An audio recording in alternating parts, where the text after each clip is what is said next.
Now what will it be? Death or exile?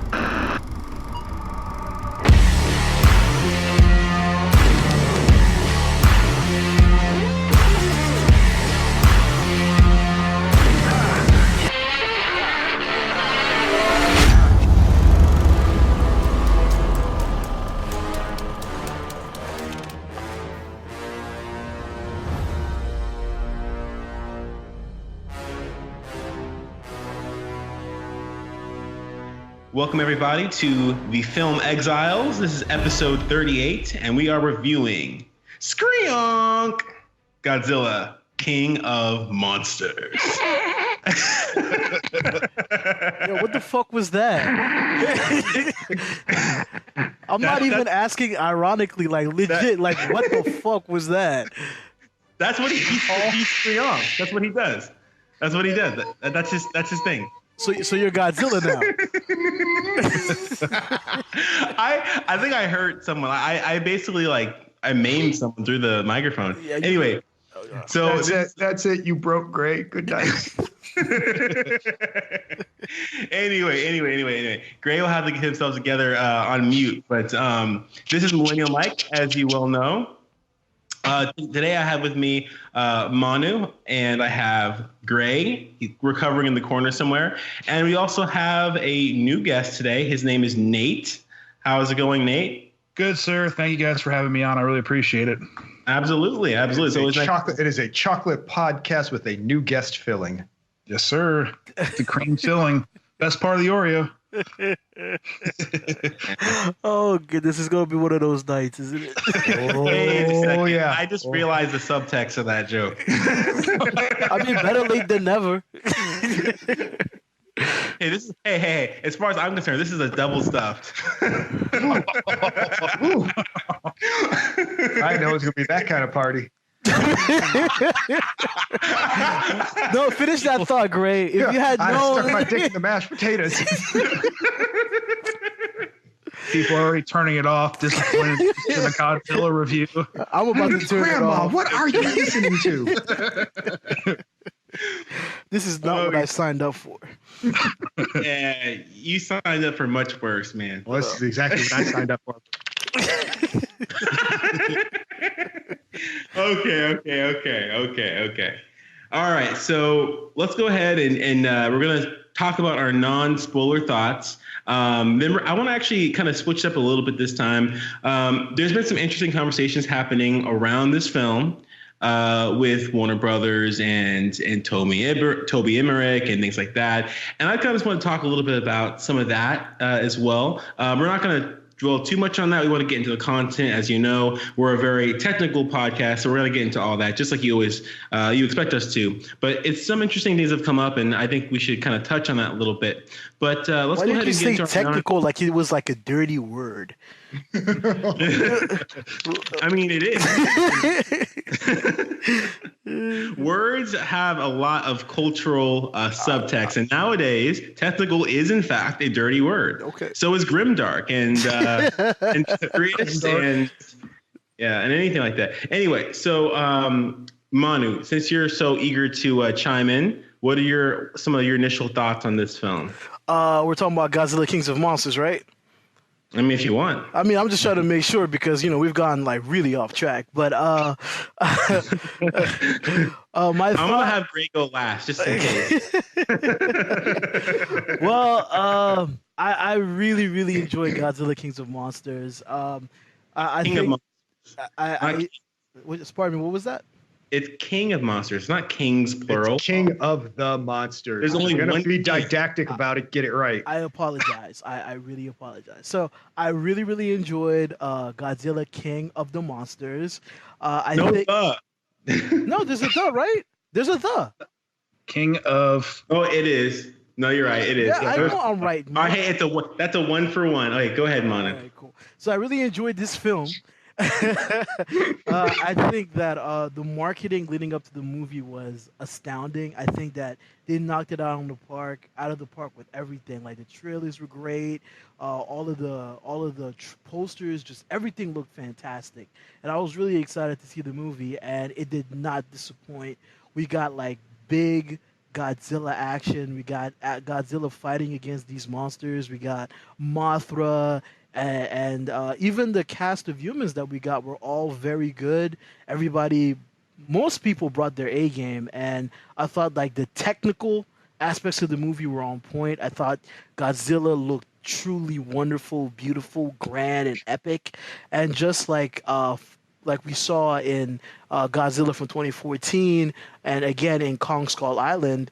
What I really admire about what these filmmakers are doing with this franchise is they are making the monsters like heroes, and they're strutting and they're looking great in front of the camera, and it's just awesome to see. It was something that I really loved in Kong Skull Island, and to see here again was really, really pleasing. And all around, I thought the performances were good. I thought that the score was astounding, and yeah, it's a really, really good movie. Awesome. Great to hear. I agree with a lot of that. Nate, how about you? I thought it was okay. And I know that's kind of a negative these days. I actually went into it very excited. I thought the trailers were awesome. And I was so excited that my wife and I were on vacation in Myrtle Beach. And instead of going on the beach, I'm like, let's go see Godzilla. So I actually got picked on a lot for that. But no, I really enjoyed it. I enjoyed a lot of the monster battles and stuff. The human stuff still kind of felt like we need to give people stuff to do. And I mean, anybody that goes and rewatches it from now on, count how many times people are standing around a desk or a console talking. That, like, after a while, I'm like, how many times are you guys going to do this? But I was of the few that really enjoyed the 2014 one. I thought it was awesome. I really liked that one. And I thought the use of Godzilla was, I don't know, kind of like the chocolate. It was done just right. Like you wanted just enough. And I think that's why so many people got upset. It's like we wanted more. And then so we went and got more. And then people were like, well, you didn't get enough human substance. But I really enjoyed it. And I liked a lot of the acting and stuff. I thought it was really pretty. And Godzilla was great. But I mean, I wasn't head over heels for it. And I certainly didn't hate it. I don't know where a lot of that comes from, but yeah. Great. That's awesome to hear. Awesome. Gray, how about yourself? Actually, I echo a lot of Nate's thoughts. I didn't go in with particularly high expectations. I wasn't really, it's not because I had a negative assessment of the film or anything like that going in. It's just, I didn't carry anything with me. I wanted to see what the movie wanted to do. I also enjoyed the 2014 film. I understood its perspective. I got what it was doing. And I know that is what confused people, this idea that Godzilla wasn't being treated as a character. Godzilla wasn't the focus of the movie in terms of we're going to build this a character and build this mythology around it. It was really more about, it was like humans reacting to a natural disaster, and it was a story about a family that's been affected by this thing that's trying to get back together. This guy trying to get back to his family in the face of a natural disaster. You could tell that story, a lot of different ways in a lot of different settings. In this setting, they happened to choose a giant monster fight as the background. And going into King of the Monsters, they did more or less the same thing. There's within the screenplay, there's the skeleton of a very human story happening that just happens to be set against the background of this giant monster fight. You could tell that same story in a lot of different ways. This is the way they chose to do it. I think where they got kind of lost was in trying to find the balance between dealing with that human story and their attempts to make characters out of the monsters, which is what they didn't really do in the previous one. There are things about it that I felt worked very, very well. And there are things about it that I felt worked very, very poorly. And I walked out of the movie just kind of trying to process it all, and put together why I didn't connect with it the way that I know some of my mutuals online have. And it's not because the movie isn't well made. The movie is well enough made. It looks well enough. They did everything right, in terms of that. It's just, I didn't connect with it. And I've come to understand why, and I can elaborate on it later. But overall, it's a movie that I didn't connect to as strongly as I would have liked to. And I certainly didn't connect to it as strongly as I did the previous film, which isn't even a movie I think is fantastic. I just think that it's really good. So that's kind of where that's where I land on that. I don't think it's a bad movie, and I would never tell anybody not to go see it.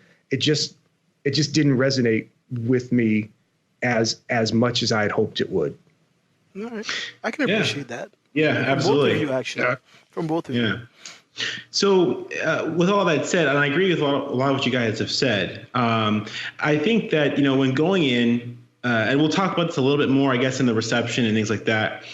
So before this movie started, when the reviews started to drop, there was this narrative that was created, that there was this struggle, this tug of war between the action between the monsters and the human drama, quote unquote. And I can't help but, that really did have it had an effect on the way that I went in when I watched the movie. And I really wish that it didn't. But whenever that sort of thing comes out, I think the whole point of it is to actually put a lens on your experience to view the movie in that way. So I found it very interesting when, both you, Gray, and Nate said that you noticed those elements at play. And I thought about it, both before going in, while watching it, and afterwards. And I thought about films like Transformers that had always had the humans play with the Transformers, the robots, and there were similar themes of large scale destruction and action set pieces going on, things like that. And when I came out of the movie, I couldn't help but feel that there wasn't any of that. Like, none of those elements were the problem. And I think the reason for that is because I really bucked that idea. I bucked the idea that I had to fall into that narrative. So I kind of went into the extreme opposite, Mm-hmm. And I always hate feeling like I'm just a pawn, a cog in the machine when it comes to these narratives that are created. And so with all that said, I'm just going to tell you how I feel, regardless of, that was just to give you like an idea of where I'm coming from. I don't feel that there was any problems. I thought that the human characters and the monsters all shared enough screen time. And I don't think that if one suffered or if one was lacking, I don't think it had anything to do with the other. I think that the human characters, the actors, they were okay. I thought that they weren't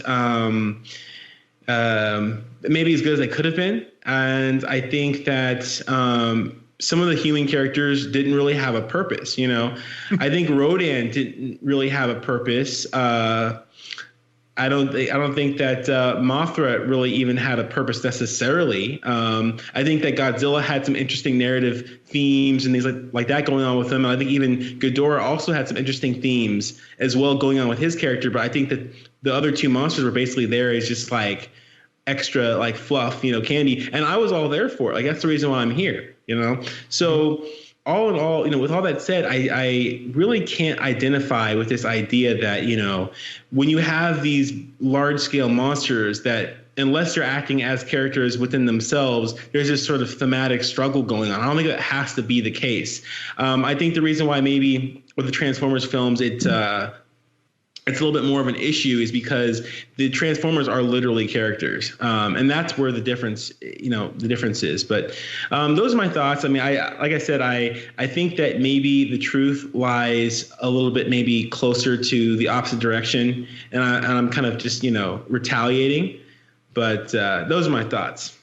Okay. So as far as, while we're on the subject, as far as like the reception of this before, during, and after the film has come out, critical reception and audience reception, you guys can choose what you guys want to talk about, because I think that it's pretty much, it's kind of similar in a lot of ways. I mean, the conversation has been kind of around this idea about the hero or the heroes, which are the monsters, and the humans, which are kind of like the bystanders. What do you guys think about that? Gray? Can you repeat the question, sir? Because I'm not sure. No, because I'm not sure where we're going with this part of the conversation. So the reception with the film critically and from the audience, with the whole narrative now that that's out there.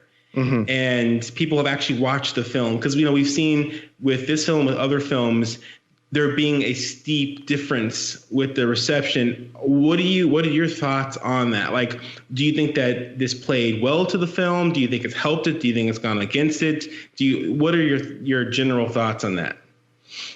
I don't think that anything that's being discussed around the film is helping it at all.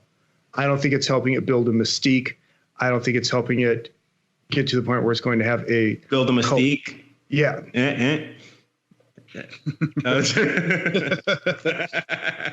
Go ahead. Sorry. Yeah.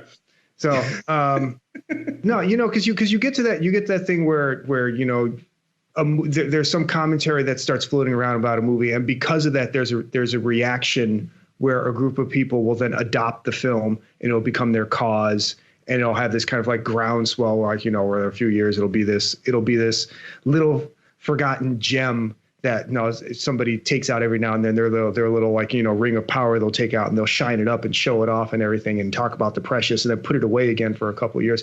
I don't think that's going to happen with this movie. I don't think that conversation is going, and it's not because I think anybody is particularly concerned about how badly it's getting torn down or anything like that. From my point of view, I think it's because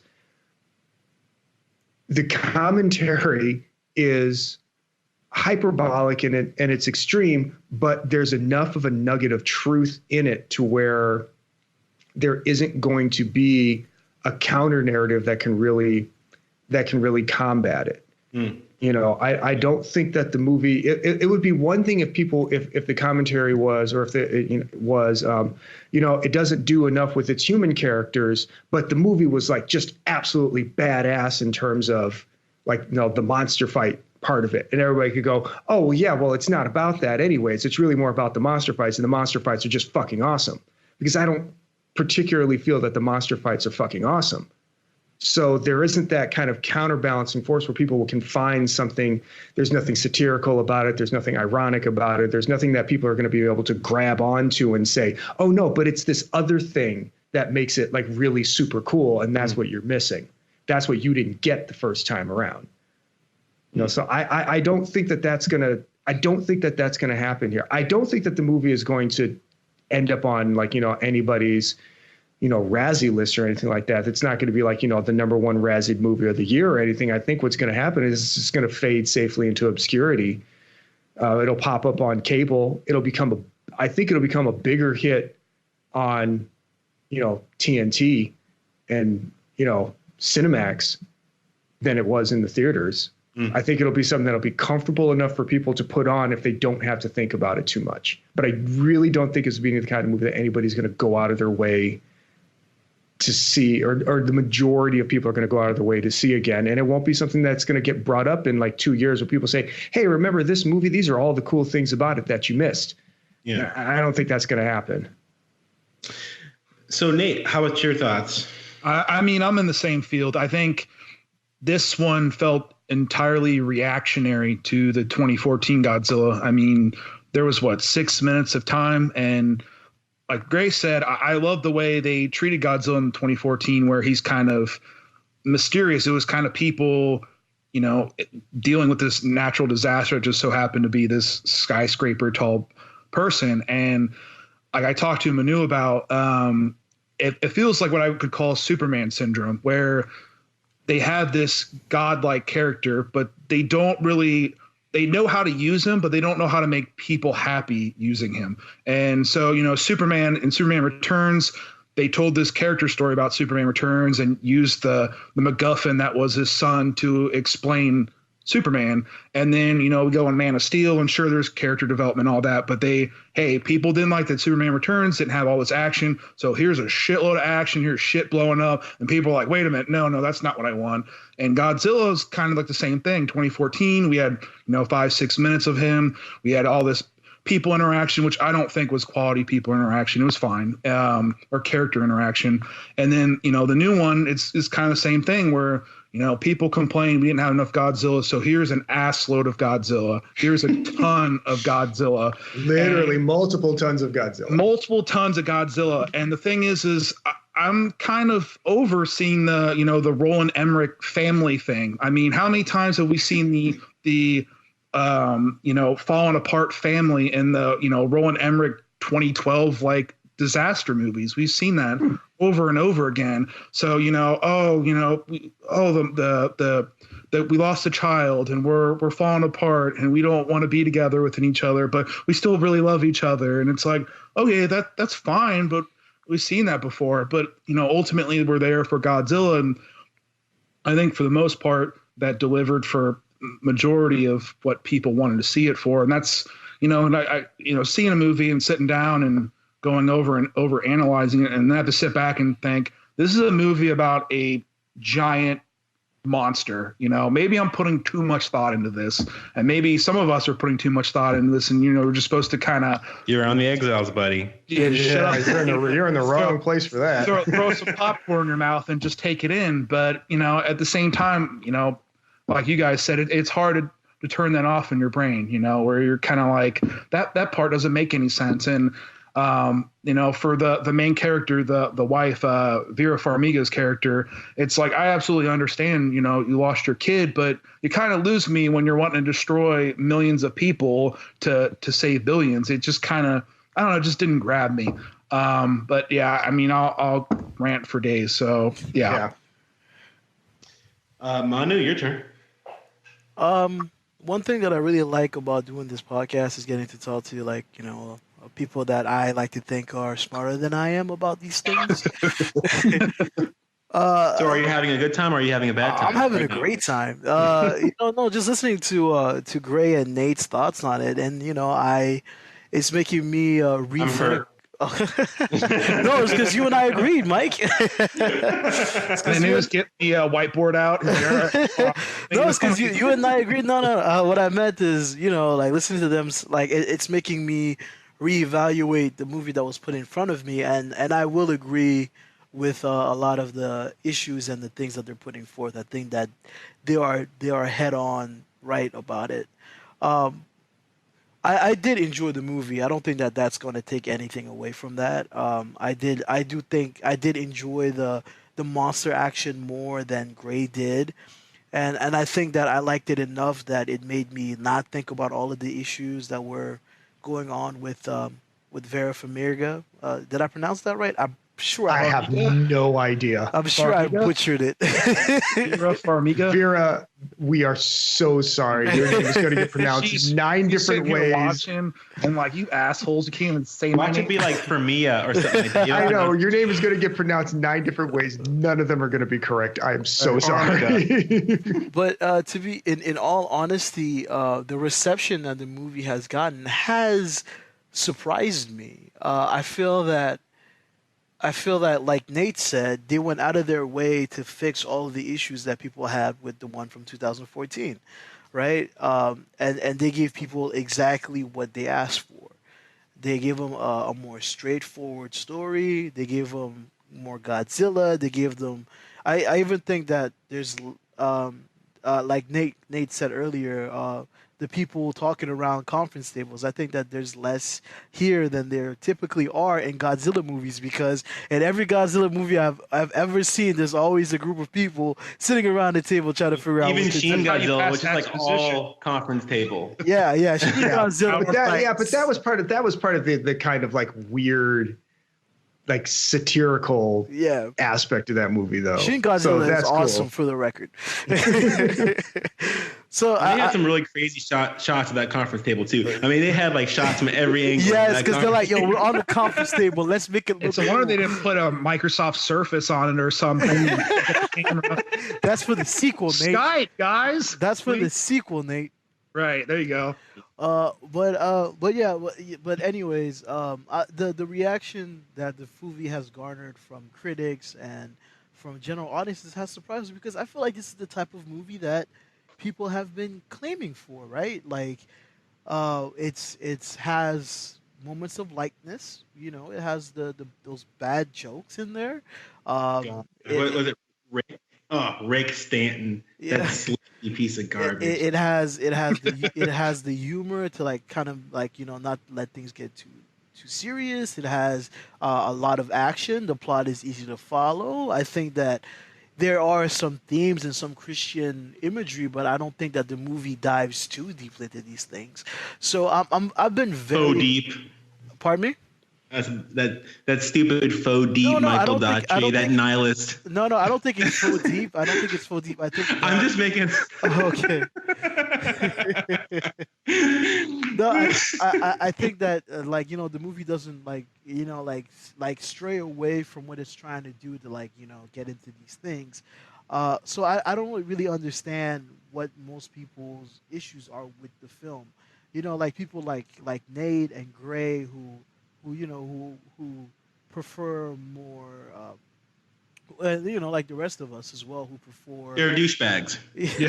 If they're douchebags, pretentious assholes. There you go. We're all pretentious assholes on this podcast. There's no two ways about it. This is just who we are, you know. And I so I completely understand where they're coming from, but the rest of the public, I just don't understand it. I'm at a loss for it. Mm.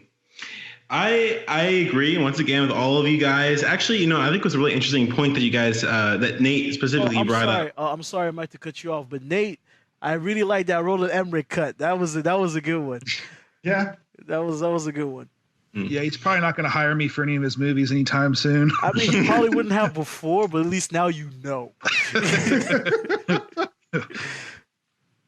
Yeah, I really like the point you brought up, Nate, about this movie being reactionary, and well, it's WB after all, so feels right. But no, but actually, I think there's some legitimacy to that. I mean, I think that once again, we just talked about it, that one of those dirty words is reactionary.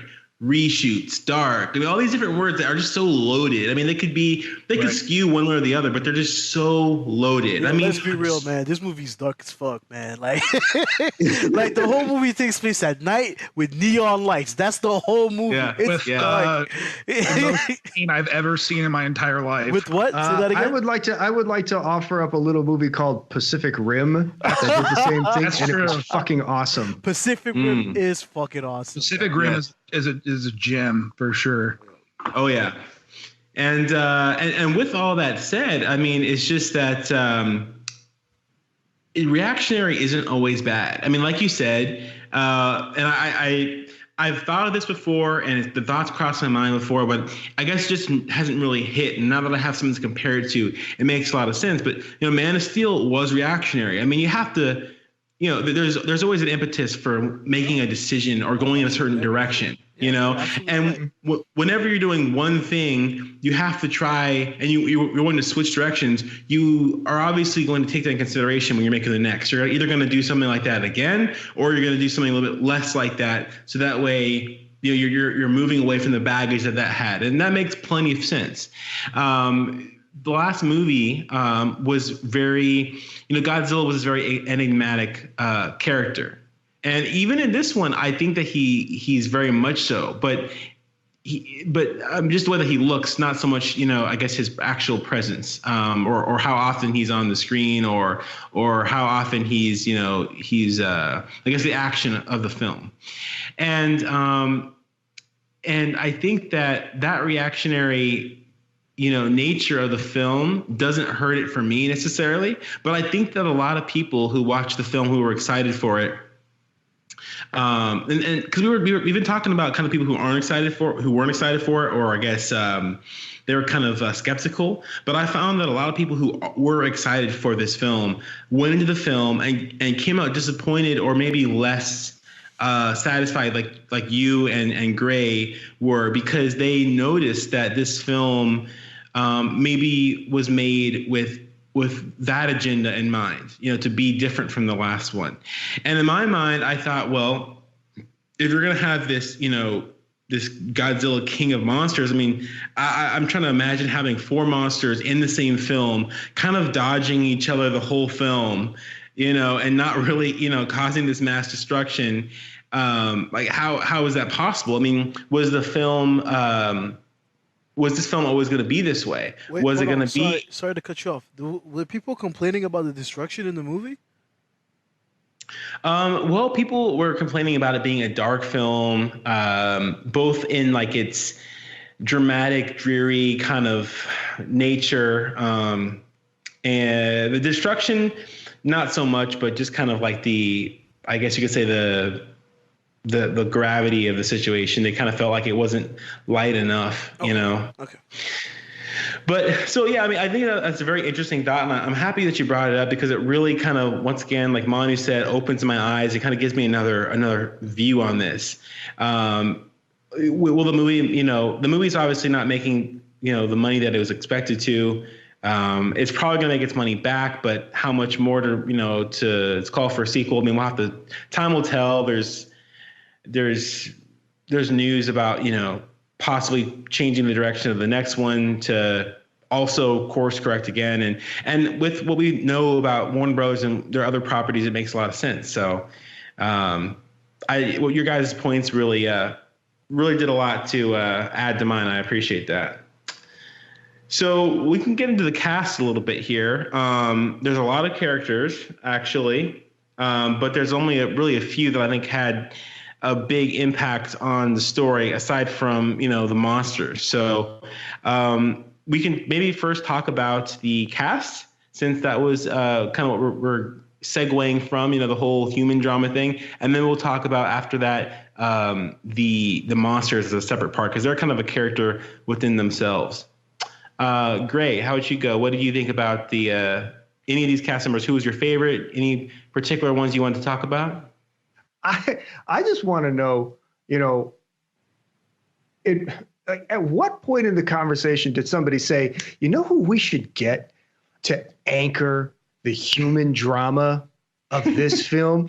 Kyle Chandler. That's the guy that's going places. Coach Taylor. I mean, like, what was that? Wait, really? I mean, it's not that he's a bad actor. It's just that would not be my go-to dude. Like, not for a blockbuster movie, no. No, not for something like that. Like, I'm surprised. Like, maybe it was like, I think he was surprised too when he got the call. Wait, you guys want me?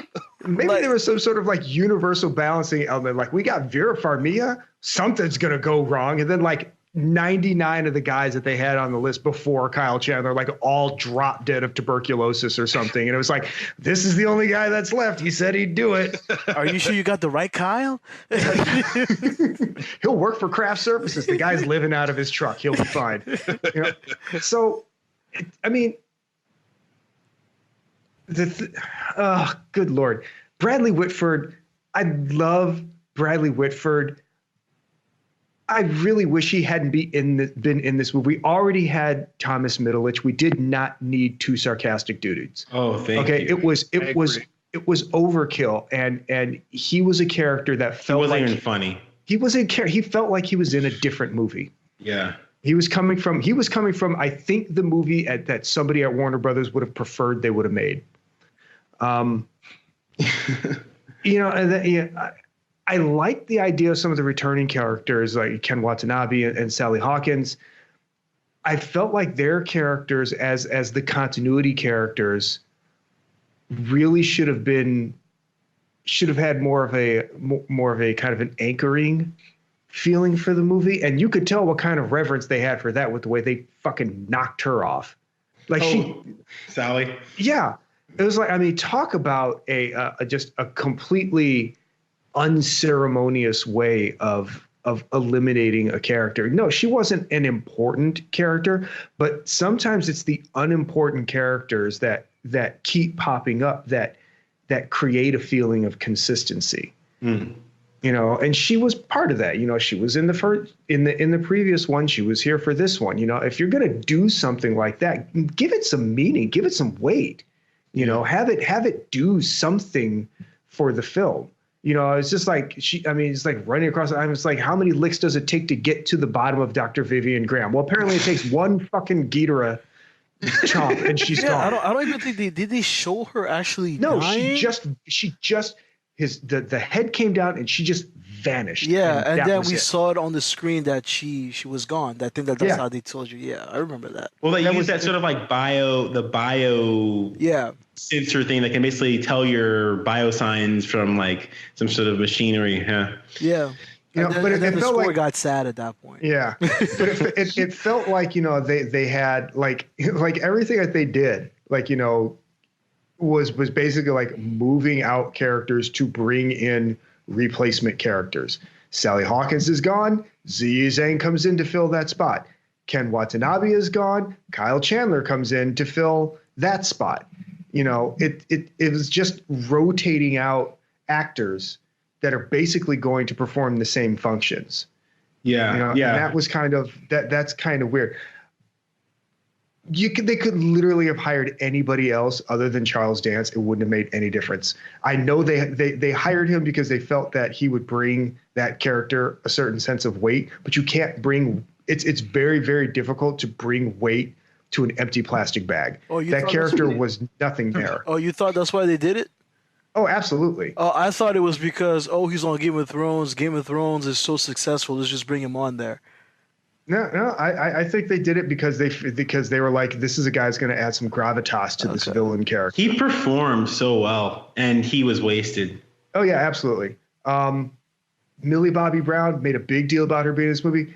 Great young actress. I think she's got a lot of good things ahead of her. But I think all of the main are Vera and Millie. I really think the material let them down. I think the potential was there, but when it actually came time to film, I don't think they were given either the material was stripped back in some way, or the direction that they were given just did not allow them to really go for it and really go at each other in terms of acting. You know, there was a point in the movie where their relationship should have just been explosive.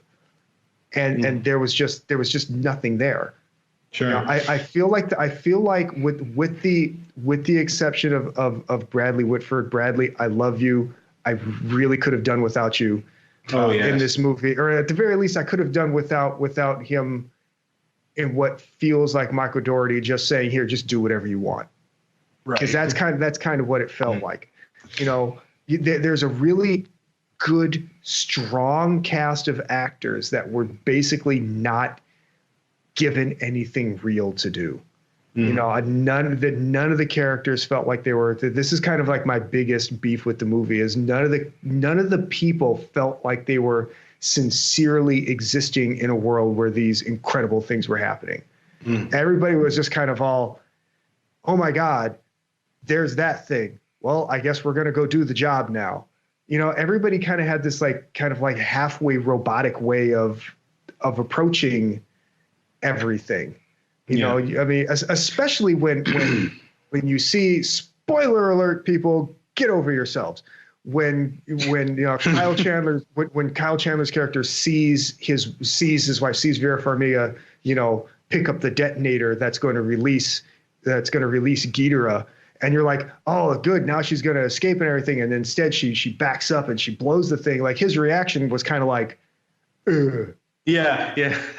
And it's like, that should have been, I mean, his head should have split open. Like, his entire world should have been turned inside out, you know? And there was just like, okay, whatever, you know?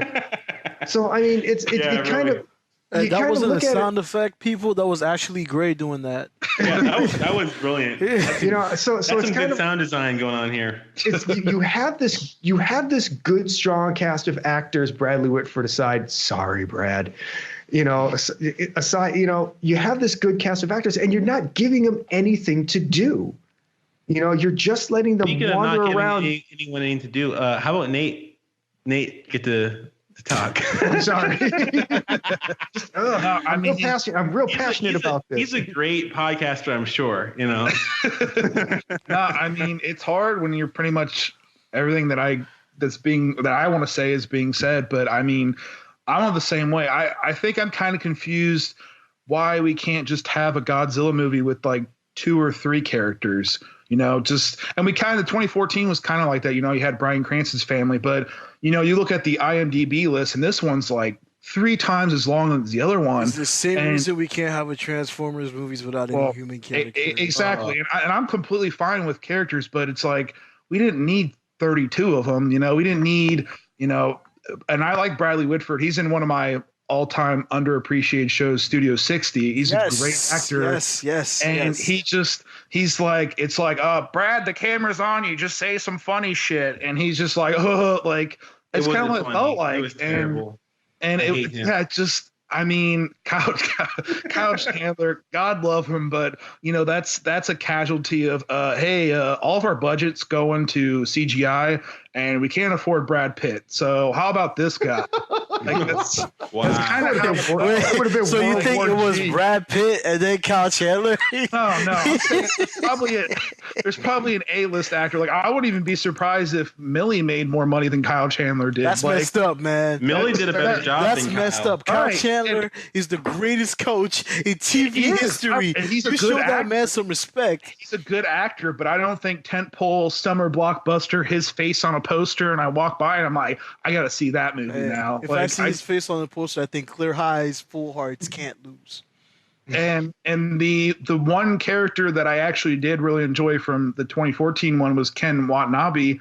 They just, we're gonna kill you, and I don't know. It's just it's one of those things where at that time when he's like, I have to do it. And I'm like, do you? You're like the guy that knows everything. There's like a million privates on the ship. Have somebody. Nobody was like, no. Yeah, Nobody was like, talk about this. Nobody fought him on it. They're like, all right, cool. There's got to be. He's old anyway, you know. I just got to say something. It's like they made a whole point. It's like you can't go in there because the radiation will kill you. Right. We can't send, you know, just send like a machine in there or whatever because the heat will fry it or whatever. But they sent a person and 2 machines, a bomb and a submersible, and they both went in with no problem. Why could they not just fire a torpedo the fuck in there? Well, not only that, but he also got out, took his helmet off, and cuddled with Godzilla before.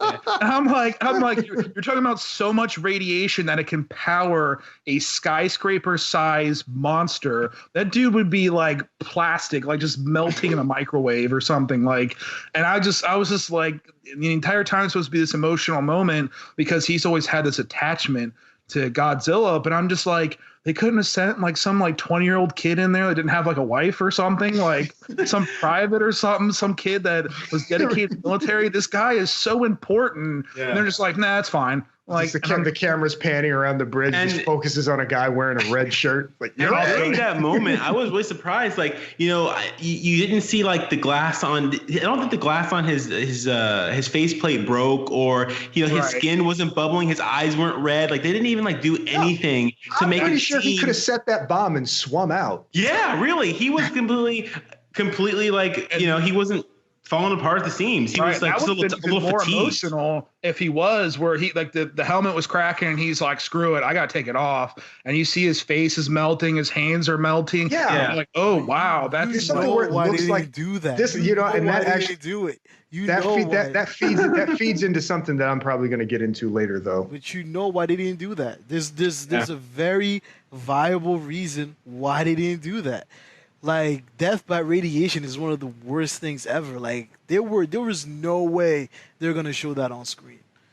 But that's fine. But he was gonna explode. He was gonna explode. Like, you don't have to see it all the way through. Right. Yeah, but like what Nate said. But like what Nate said, like when they talk about how high the radiation is, Like the moment that he got out of there, he would have started like bubbling from the inside out. It wasn't even the radiation. They said it was the heat too. Yeah, He's like, because they said very specifically, if the heat doesn't fry you first, the radiation will. Listen, this is movie logic. I mean, this is the kind of logic where you jump in front of a bullet and the bullet doesn't go through you, but you still die. Like that's the kind of thing. So it's like, listen, if you want to go into a place where where it's there's radiation, there's heat, whatever, just show enough to evoke like an emotional reaction in the audience and evoke a reaction in the character. Like he wasn't even acting enough. Like he was he was just breathing heavy. Yeah, he was exactly. Wasn't he like he was sweating a little bit. He was walking slowly. He was dragging his feet. He probably walked on the treadmill for a few minutes before. But you don't go into radiation and just start like getting tired, you know? I mean, I think he's old. I'm sure he was tired beforehand. All right? I'm sure he was tired beforehand. They've been running around for a couple of days. Have him grit his teeth, like some pain or something, like, make his eyes red or something like that. Maybe a little blood from the nose or something. I don't even think that radiation would do that, but it's just something easy. It just has to look like something. Yeah. Blood from the nose. Wow. Like, you just out here, Mike. Well, blood vessels rupturing or something, And they made a big deal about it. For the record, I'm not disagreeing with you. I just want to make that clear for the record. No, this is all part and parcel of other aspects of storytelling. Yeah.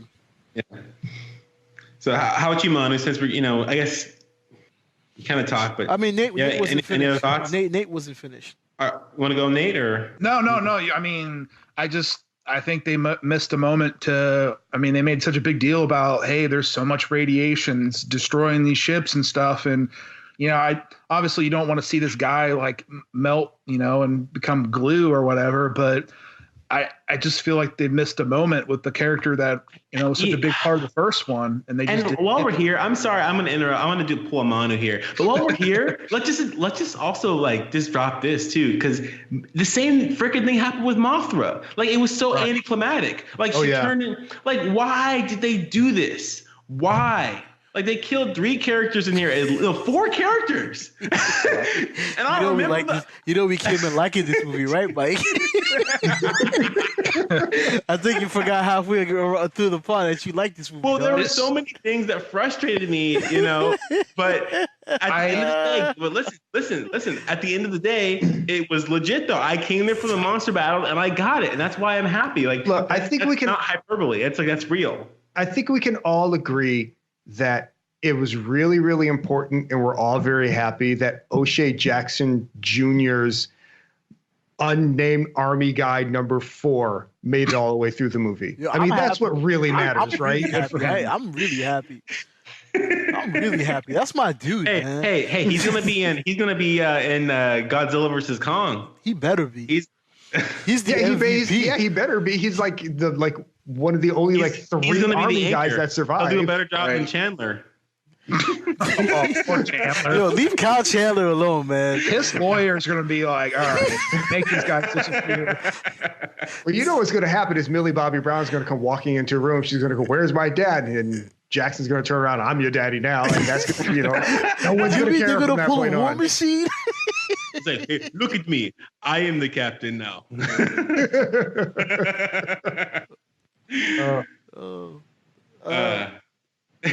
So I'm sorry. I do have one question that I feel like I have to get off my chest. Okay, so Kyle Chandler's character is brought in reluctantly to, he wants to find his daughter. The only way to do that is he helps him find Godzilla. Fine, I get that. At what point, and this is before Ken Watanabe's character died, at what point did he just become in charge of the fucking thing? Because all of a sudden he's issuing orders to the people on the bridge and telling them to do shit. It's like, dude, you're here because we let you be here. Right. Apparently he studies some sort of technology that is, because he's the one who developed basically the technology they use to track the monster. Yeah, the right? Orca. Yeah. Yes, and he wouldn't. Basically, he said, "Hey, if you don't listen to me, I'm not going to help." And it's basically.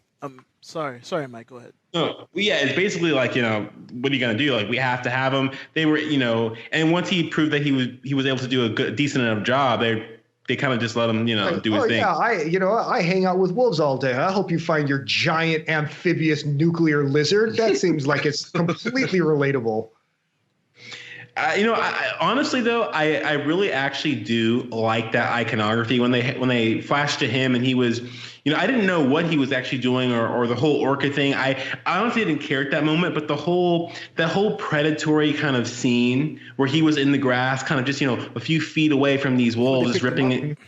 Yeah, when they picked him up, I really liked that iconography, and I felt like it had this really interesting thematic like metaphor for the monsters, Or well, maybe it wasn't strong enough. Maybe they didn't do it well enough, but it was absolutely there. I wouldn't have noticed if it wasn't. They obviously put it there for that reason. Mm-hmm. So I liked it, and I liked the principle behind it. I liked the thought and the vision behind that idea. But I mean, could it have been done better? I think there's themes in this movie where they could have had as a more like encompassing, like they kind of popped up in like moments, but they weren't really a through line throughout the film where it was all encompassing and it really like, you were tying it into the whole thing. You weren't really following any of the themes, which we'll get into later in the podcast. You weren't really following that throughout the movie. Now, when you go back and you think about individual scenes, like, oh, okay, I see how that works. But it wasn't like something that you were aware of. And I wish they would have done that a little better. Yeah. Yeah. But we talked about the cast. I think I kind of skipped Manu, but are you want to add anything to that or? Does the VFX team count? Well, I mean, we could talk about that under the monsters. So we're going to get into that next. No, because like if you're talking about like the cast and who was good, I think that the monsters, especially Godzilla, came out looking sure. great. Go ahead and start. You can start the whole monsters discussion. But any points in particular you thought that you liked about it, or about the monsters? I thought Godzilla's design was great. I think he looked really, really awesome. I think he already looked really good in 2014, but they definitely spruced him up a bit here. I thought Mothra looked amazing. I thought Mothra's was beautiful whenever she was on screen, especially when she was full out glowing. Pranav agrees. A little too hard. Yeah. Emphasis on hard. What's the name of the monster with 3 heads? I forgot the name. Ghidorah. Yeah, I thought his design was incredible. I loved when one of them got his head cut off and it was growing back, and then one of them tried to help him. Like just like those like few character moments I really enjoyed. Yeah, overall, I thought the monsters looked really great. I think that they focused on them a lot, especially like if you sit through the credits and you see the long list of VFX people that were on this. I think that they all deserve like a moment in the sun because I really think that they pulled off something really, really, really wonderful. Absolutely, Nate. Yeah, I mean, I think it was really. It's really pretty. I mean, I get to the point where I kind of get sick of seeing, battles in darkness and rain and like Gray said earlier, Pacific Rim. And I think Pacific Rim for me is almost the standard for special effects in terms of monsters, because everything had a weight to it and everything felt meaty, and all those shots were physical shots that were not necessarily physical shots, but shots that we could physically do. And that kind of, aided to that feel. And there was some like that in Godzilla that kind of helped. And like all the character designs are great. And I didn't really have a problem with anything like that. And it's hard to be hard on special effects artists because they are really the backbone of the movie. And especially a movie like this where it's pretty much, 70% special effects. But I liked it all. I don't want to go over exactly what Manu said, but yeah, I think it was pretty strong. Great. There was a lot of good work that got done. There was some background replacement work that really kind of jumped out to us. There's a certain shot. It's an upshot 360 of Kyle Chandler 360? when they're in. Sorry. Yeah. It's an upward. Sure it wasn't 380? There's whatever it is. They're spinning around in a circle. They're pointing the camera up up from down low on Kyle Chandler pointing up while they're in where they're at whatever the baseball field is. I don't do sport, so Sports ball. the sports ball arcade are there, but they're doing this pan around, and I'm kind of looking at the background going, that was a blue screen set, and it looks like a blue screen set. So there was a lot of that going on.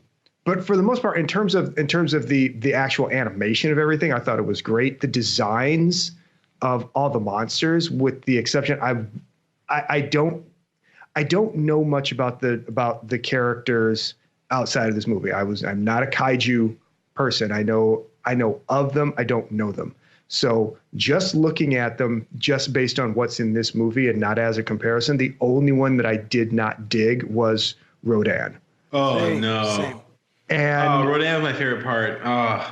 and well, that's kind of probably, and it's kind of a double fister, because not only was I not particularly thrilled with how he looked, I don't really think he needed to be there. He didn't. So that's kind of but for the most part, what they did was good, but you could tell where the budget was straining on it. I mean, this is a $170 million movie. It's not a cheap movie to make, but you can tell that, they really tried to cut as many corners as they could outside of the effects budget, Kyle Chandler.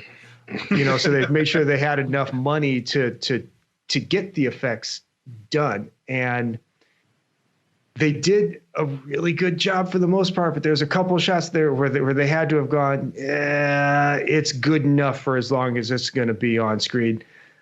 As long as like 70% of the people don't notice, it'll be fine. So, but I don't begrudge them that. I understand how the industry works. Unfortunately, they did a killer job. I mean, this movie is a heavily animated. I think people would be surprised probably to find out how much was practical, but this is a really animation heavy movie. We really need to start requalifying these films as live action animation hybrids. When you're starting to get up over, like when you're starting to get to the point where almost 50% of the footage contains almost 80% of the footage in some blockbusters contains some form of computer generated animation. As far as I'm concerned, that makes it an animation hybrid. So I mean, I give him all sorts of credit for that. Standout for me, absolutely. Once I finally saw Mothra in her full glory, just looking at the thing, it's like, wow, holy crap, what did they do with this thing? Jeez. I mean, it's like beautiful and terrifying all at the same time. Yeah, it's like divine. It's like, and that's what they were going for, like this sort of like divine entities, like just like it's just like radiance. It's like it's mortifying. It's like you see it and you're like, I'm just a puny human, Yeah. Ghidorah looked thoroughly demonic. Yeah. Which was awesome. There's a lot of great imagery in the movie. A lot of the monsters, the really iconic monster shots that you could if you had a really nice image capture card on your computer, you could like pause it at the right moment and just like make posters for days. Yep. Everything was just, there's so much in there that was just gorgeous. But it's true here. Some of the things that people complain about, a gorgeous shot doesn't necessarily tell a story. And there was some of that happened where it's like, yeah, I understand what you're going for, but sometimes there are things that are happening that are just pretty just to be pretty, and that's fine. But we need to at least be able to acknowledge that's what it is. Yeah, definitely. There's no like even me that I enjoyed the movie more than you two. Even I'll admit that. Like, this movie's just out there to look good and to have monsters. Sure, and a matter of fact, I'd even go as far as saying that. It's a really, really good popcorn action blockbuster, like in the most complete sense of the word. Like, and that's why I said at the beginning that I don't understand the reception of it. Like, yeah, exactly. I mean, it has that feeling of scale, that the spectacle that everyone just craves and asks for and eats up, you know. Now, I'll never watch this film again, most likely, because there is a lot of frustrating elements that when I watch it a second time, you know, the spectacle wears off quick, and then you're left with whatever's left. Mm-hmm. And what's left isn't terrible, but it's annoying enough to where it's going to drop a lot on the second viewing, and I recognize that. As far as the VFX go, like we were talking about, one thing that I really appreciated is that they really kept that enigmatic kind of feel to the characters, very shrouded. You know, you can instantly recognize these characters by their silhouettes. Mm-hmm. And I appreciate that. It's very iconic, and I think that's a very important part when you're making. Because you know, to be honest, like I think that the basic elements of this they lend themselves very well to what's perceived as a comic book movie or a superhero movie. Like these monsters are basically superheroes. They strike poses and they have, you know, they have enough personality and they fight and they save. Well, they fight. They fight. And also, since we're talking about the monsters as well, I do really appreciate some of the personality traits that they gave it. Now, they're all very thin for the most part, but they're there to make you kind of, you know, they're amusing.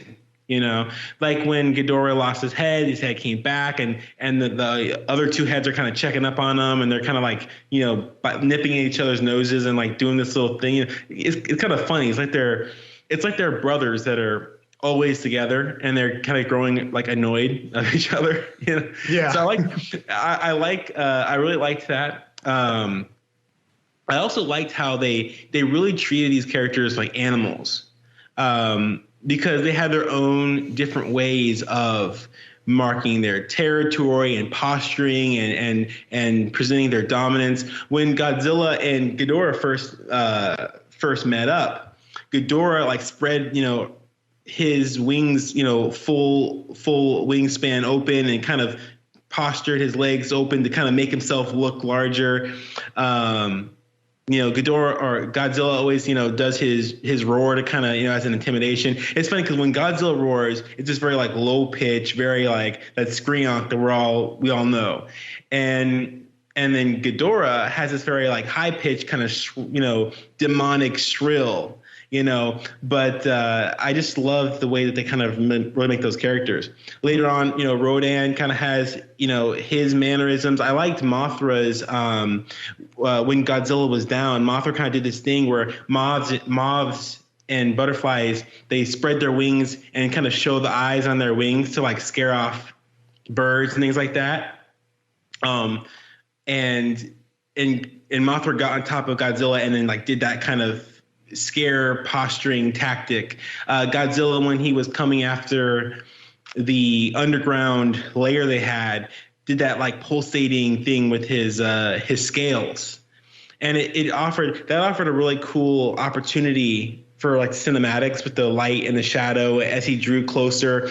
I have to admit that moment was actually very scary for me, because it captured this feeling of like being trapped in a small space and having this extremely large but perfectly silent monster come toward you. I mean, Godzilla's just, you know, he's closing in. He's not making a peep, but he's just there. Like he's just this presence that's just lingering, and it was pretty. Watching it in IMAX was amazing. So, you know, just moments like that, the VFX team really did a wonderful job. The monsters had if I can't say personality, I'll say they had an image, and that went a long way. Did you write that down, or did you just come that off right off the top of your head? Hey, I'm a podcaster. This is my job. He's really good at this. Okay, so we've talked about the human characters. We talked about the monsters. I guess now we can kind of get into the themes, as thin as they may be. Nathan, I want to hear you go next. What's going on with the themes? Oh man, And you don't have to go by the ones that I put here. That was just kind of like, inspiration. Yeah, I mean, there is. I'm trying to think of the best way to put it.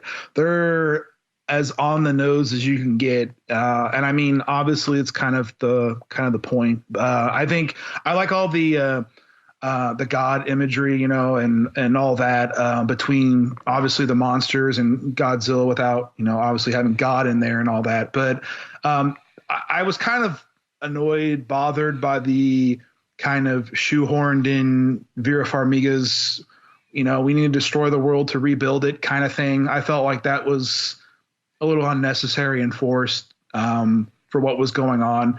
And I mean, I think even if she was just saying, I don't know, people need to feel how I want to feel because I lost my kid. I feel like that probably would have hit me more, and obviously in a more sinister way than, oh man, our planet's a shithole anyways, so I'm going to destroy it. And yeah, that felt like, oh my goodness, this is really hitting into 2019's.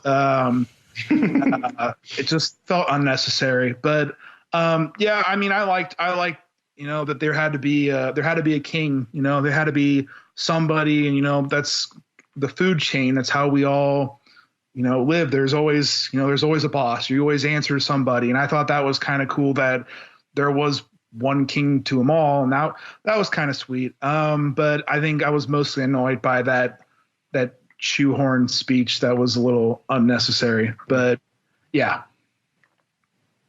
I kind of actually agree with that. When I first watched it, it wasn't like, to me, it wasn't egregious enough and offensive enough for me to recoil and be like taken out of the moment. And it's pretty run of the mill. I mean, everyone and their mother and Thanos and his mother are all trying to kill everyone to start over from scratch, so it's, it's not really, uncommon. So when I watched it, I was like, whatever. It just, it works for basically a disaster film. It works for that kind of scenario. But the whole speech and all that, it didn't necessarily land, I think. And one of those things are going to be probably not as good on subsequent rewatches. And then the whole thing with Charles Dance's character Jonah, basically him being like an eco-terrorist. I mean, why couldn't he just be a normal terrorist, Right. Well, because eco-terrorists have a specific ecology focused bent to what they're doing. That's why economic terrorists don't go and chop down trees. They fight banking institutions. Yeah. So I guess we better go call Captain Planet Godzilla to come in and, our powers unite. Anyway, but protect the planet. I'll fucking kill you. Oh, dude. You think of the same thing I'm thinking of? Don Cheadle. Yeah. Oh, my God. I can't wait for that movie. They're making a live action, by the way. I'm all for it, man. Okay, anyway. Manu, please. I don't think I have much to say. No, don't feel bad because I'm with you there. I don't think I have much to say. I kind of like the idea, the mythology around the monsters. Again, I love that they've been around since before human times, and this was their planet, and we kind of just took over, but this is their rightful place, and we the whole "we would be Godzilla's pets" line. I really found that stuff very interesting. The idea that this world is not ours, that we are on borrowed time. Yeah, but aside from that, I don't know really what else to add about the themes in this film. You know what? And while we're on that subject, what didn't make sense to me is that they said that Godzilla and Ghidorah had been fighting for thousands of years for dominance over the planet as like the rightful king of the monsters or whatever, right? Mm-hmm. But they also mentioned that Ghidorah had fallen from the stars. They showed a picture of it like on a cave painting or some sort of hieroglyph.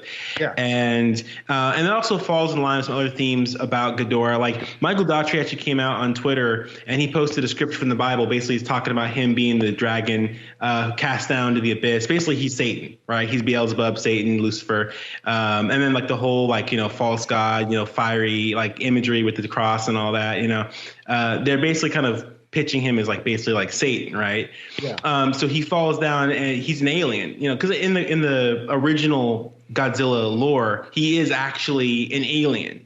And there's an alien race that actually kind of like uses him, worships him, controls him. I forgot exactly. But they kind of made it more like mythic, like he's his own character, he has his own agency and all that. But then with all that considered, how did he end up in the ice? Like if he fell down to Earth, right, and they've been fighting for thousands of years, then why is he stuck at like in an ice cube? Like you think if he fell down, maybe unconscious or whatever, landed in the ice and was frozen, like they found him later on, that makes sense, right? But him and Godzilla have been fighting. Maybe Godzilla beat him, and that's where he ended up. So he like punched him inside of the water, and then like the currents, maybe they were fighting and something happened that he ended up there. That's what I thought happened. In Antarctica? Yeah, that's how he ended up there. Then the humans stupidly set him free, and Godzilla had to go fix their mess again. I mean, that's going into headcanon territory. No, I mean it is, but I mean that's all. That's all there is, though. All we know from the text of the film is Ghidorah fell from the sky. He and Godzilla had altercations, we don't know over what period of time or how many times they did. And at some point, he had to have ended up in some position where he was unconscious long enough to be frozen. Frozen in the ice. Well, I mean, if he's a lizard, cold water, they go dormant. Ah, okay. That's kind of, it's kind of a. Well, then you break him and he's still cold. I mean, he shouldn't just like. But they didn't just break him though. They did heat it up too. They put heaters in there, I think. Yeah, they did. Yeah, they set up the heaters first before blowing up the ice. Yeah, so I don't know this. This is real sketchy. It's almost like it's a giant monster movie. Well, yeah, it's sketchy, but it's that kind of storytelling that's vague enough to where it can be anything, and that's why you can't argue with it. Yeah, you just kind of go, this is what it was. And now this is where it is. How it got there in between, we don't know. And honestly, it's not really relevant.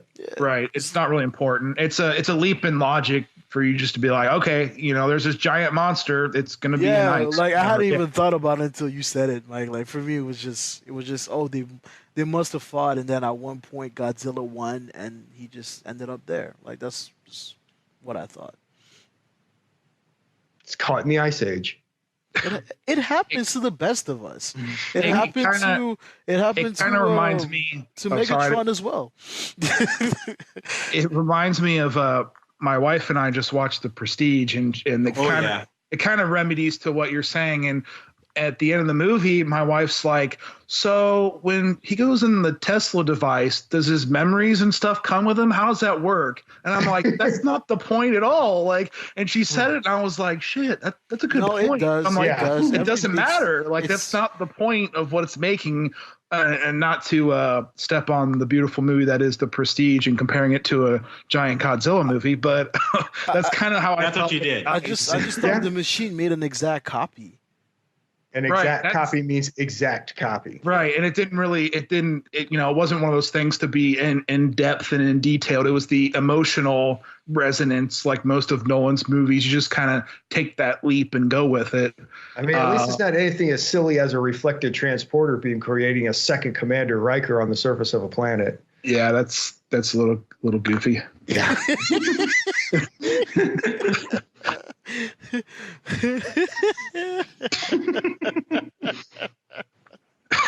God, I love doing this podcast.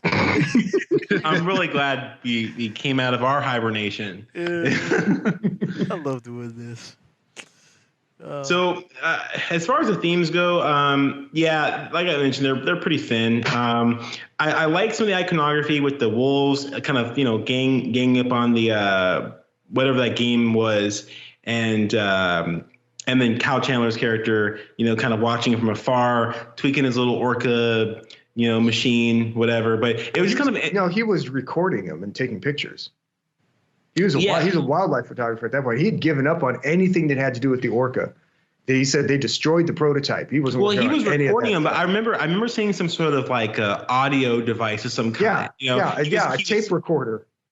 Yeah, but interesting enough, he was only recording the audio. So he was basically documenting the unique communicative sounds of these different predators. Just imagine Richard Attenborough's voice over top of it, and there you go.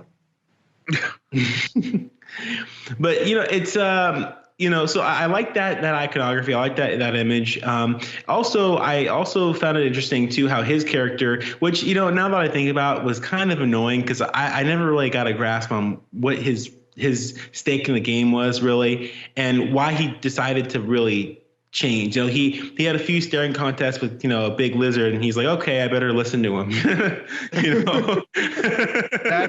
That reminds me of my favorite unintentional funny part of the movie, next to the pilot ejecting into Rodan's mouth. was when they bring Godzilla back. And they go up on top of the sub, and Kyle Chandler looks at Godzilla, and I remember they have this straight up shot of Godzilla, and he turns his head, and he looks, and it's almost like he winks at the camera. And I remember my wife and I just started laughing our asses off because it was so and they held for a second, and you're like, why did they do that? And Kyle Chandler sitting there looking at him, I'm like, this is so weird. Are you guys bros now? What? I think that's supposed to be the idea. The whole point of and this is a theme, I think probably the only true recurring theme that goes throughout the film is this idea of the pack and the alpha. Right. That's the whole point of the wolf scene. That's how they get Kyle Chandler's character in there, because he understands animals and he understands packs and he understands the whole mentality of the alpha and all that kind of stuff. And that's the thing that keeps coming over and over and over and over and over again. I think that they were trying to build some sort of, narrative rapport between Godzilla and Kyle Chandler as we're the alphas, we understand each other, because we're the alphas of our packs, which is kind of like Kyle Chandler was married to Vera Farmiga. There's no way in the world he was ever an alpha. Damn. Oh, damn. I'm sorry. Godzilla can't relate to that. That relationship had Beta Kyle written all over it. So how does Mothra and Godzilla work? I mean, Godzilla's the alpha. Godzilla's the alpha male. Mothra's the alpha female. That's the only thing I can think of. Yeah. And they together, they kind of keep everything else. They kind of keep the rest of them in line. And Ghidorah Mothra has a certain nuance to her approach that Godzilla obviously just can't because of his biology. Yeah. Yeah. So they had a very weird relationship that wasn't really developed. It wasn't really developed before she was evaporated. Before she got Thanos snapped. She turned into glittery pixie dust that brought Godzilla back to life. It didn't even do that. It didn't even do that. It went on top of Godzilla, and it wasn't even until later that he came out of his, because he was still he was knocked out, because I think Ghidorah, they didn't explain this very well, but Ghidorah was sucking his energy or something. He was wrapping around him and absorbing. It was the worst explained thing that was happening. I hate it. I was watching and I'm like, okay, I know Godzilla's hurting right now. I don't know exactly what's happening, but it appears as though he's absorbing. That's exactly what I thought. And then so he was tired, and then and then I got taken happy by. And also too, what if Ghidorah blasted and evaporated Mothra, but the dust wasn't close enough to Godzilla. Like, does she have the ability to control her dust after she dies? Is she like, is it like a video game where you can go around in ghost mode after you're a spectator? Oh my God. Why do I even bother with y'all, man? I don't even know. Yeah. So I mean, I got the theme of the theme of the alpha and the pack and everything, because that was what the whole movie was based around. It's the idea, and that's all a theme is. Remember, it's just an idea. So it's the idea of, a pack needs an alpha, and who's going to be the alpha? And if Ghidorah is the alpha, then the pack is evil, and if Godzilla is the alpha, then the pack is good. And that, there's a hierarchy and everything, but there are, about as complicated as the movie is. Yeah, pretty much. It's basically it's we got to make sure that the right person's wearing the crown. That's really what that whole part of the movie was. The monster part of the movie was all about that. Then there's the human part of the movie, which is about grief and a family and trauma and how they both get over it. And that's where because that's where it gets back into everything that you guys were saying about Vera Farmiga and her character and that speech and everything. Because the whole point of what she was doing was she was diving into something as a way to avoid processing the grief of her son's death. It's Kyle Chandler's character went and drank, and she went and drove herself into her work, which led her to this horrible idea that she had of, let's just let all the monsters go, basically fuck them all and let God sort them out. That was a horrible idea. But that was her idea, though. This planet is out of balance, and these things are going to come through. It's the I'm listening to the speech and I'm thinking Agent Smith. Because he said basically the same thing to Morpheus in the Matrix. This idea that humans are a virus. All we do is fuck and eat and fucking eat and fucking eat and fucking eat. And eventually there's going to be more of us than there's going to be resources, and we're all going to die anyways. Sometimes we watch movies. Sometimes, but usually movies are sandwiched between fucking and eating. Exactly. I mean, you can't be fucking eating all the time. You got to digest sometime. Anyways, carry on. But the thing is, everything that was going on with Kyle Chandler's character, Vera Farmiga, and Millie Bobby Brown should have always come back around to this story of a family in crisis. That should have been the glue that bound all of that together. And I have a little bit of trouble kind of seeing the steps between my son is gone, let me throw myself into my work, and fuck it, all you motherfuckers need to die. I agree.